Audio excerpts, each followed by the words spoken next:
High বন্ধুরা, আমি হচ্ছে আপনাদের হোস্ট। আমি আজকে আপনাদের সাথে শেয়ার করব কাঞ্চনমালার প্রেম কাহিনী। তো যাই হোক বন্ধুরা, আপনারা এই ভিডিওটা দেখছেন, আমি আশা করব আমার এই স্টোরিটা দেখে আপনাদের ভালো লাগবে। যদি ভালো লাগে অবশ্যই লাইক, কমেন্ট এবং শেয়ার করবেন। তার সাথে সাথে বেল আইকনটা টিপতে ভুলবেন না। ওকে, ধন্যবাদ। তাহলে চলুন আমরা চলে যাই কাঞ্চনমালার প্রেম কাহিনীর স্টোরিতে।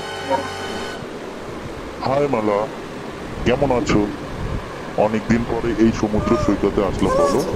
এখানে খুব সমুদ্রের হাওয়া উঠেছে গো, শো। হ্যাঁ কাঞ্চন, তুমি ঠিকই বলেছো। সে কবে এসেছিলাম, শেষ কবে এসেছিলাম একদম মনে নেই। আচ্ছা বলো, কেমন আছো তুমি? বাড়িতে সবাই ভালো আছে তো?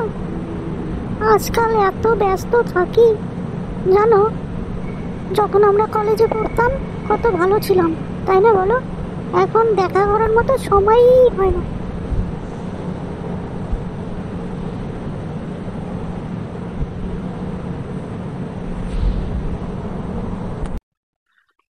হুম, একদম ঠিক বলেছো। আগেই ভালো ছিলাম, কলেজে অনেক অনেক আনন্দ করতাম। যাই হোক, সেই কলেজ লাইফ তো এখন নেই। তো এখন আমারও অফিসের প্রচন্ড চাপ, সহজে ছুটি ফুটি মেলে না। তাই আজকে তোমার সাথে দেখা করার জন্য স্পেশালি ছুটির আবেদন করে এসেছি দেখা করতে। আচ্ছা, তোমার বাড়িতে সবাই ভালো আছে তো? আচ্ছা, শোনো না, একটু ওদিকে যাই, চলো। হ্যাঁ হ্যাঁ, ঠিকই বলেছো, চলো ওদিকটা একটু যাই। একটা কথা তোমাকে বলবো বলবো ভাবছি। উম, যদি তুমি কিছু মনে না করো, বলছিলাম যে আমরা আর কতদিন এইভাবে মেলামেশা করব? তো আমাদের ব্যাপারটা বাড়িতে জানাজানি করাটা ভালো হবে না? আমার মনে হচ্ছে জানাজানি করাই উচিত। তুমি কি বলো? ঠিকই বলেছো। আর দেরি করাটা ঠিক নয়, কারণ এখন আমরা দুজনেই সার্ভিস করছি।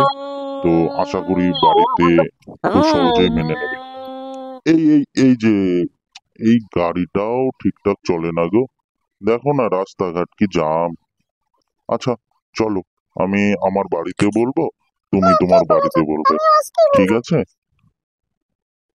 তাহলে বন্ধুরা, এইভাবে কাঞ্চন আর মালার বিয়ে সম্পন্ন হচ্ছে। আপনারা সবাই মিলে কাঞ্চন আর মালার বিয়েতে উপস্থিত থাকবেন, এই আশা রাখছি। ওকে, টাটা। এখানেই আমরা কাঞ্চন আর মালার গল্পের সমাপ্তি ঘটাচ্ছি। আর হ্যাঁ, অবশ্যই ভুলবেন না কিন্তু বেল আইকনটা টিপবেন এবং এই চ্যানেলটাকে সাবস্ক্রাইব করতে হবে। টাটা।